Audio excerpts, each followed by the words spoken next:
Hey y'all, so I had a fun experience a few months ago. Got my first subpoena, and definitely panicked. I hadn't seen this person in years. I'd switched EHRs since then. Just was, yeah, a little overwhelmed when I opened that envelope.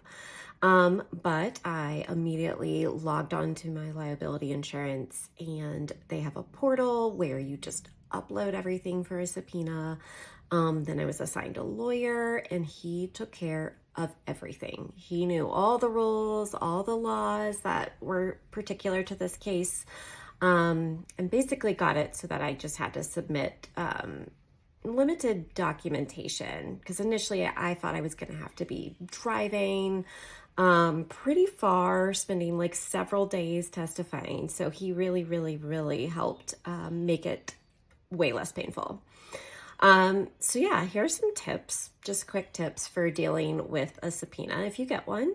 Always maintain good notes. I know we're supposed to do that anyway, but just assume that everything that you write down will be read out loud in court.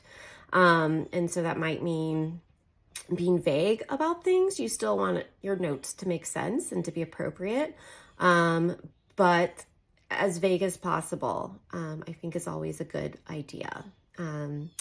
Maintain your liability insurance. Don't mess around with that. I haven't used mine in 12 years until a few months ago. So definitely maintain your liability insurance and have your own. Even if you work for an agency or something like that, make sure to have your own liability insurance. Make sure to store your documents securely. So I mentioned before, I had switched EHRs in between when I got the subpoena and when I had last seen this client. So thankfully, I had secured my documents properly on my computer, and make sure you know all the rules for how long you need to keep documents in your state because it varies by state. So definitely make sure you know that. And then talk to a lawyer. Don't do anything until you talk to a lawyer, but talk to a lawyer right away.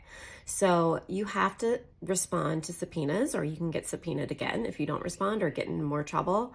And your response might just be like, I can't comply, but you have to respond. So talk to a lawyer right away. Don't do anything at all until you talk to a lawyer who can help you navigate this. I know it definitely helped me. It made it pretty painless. So definitely do that.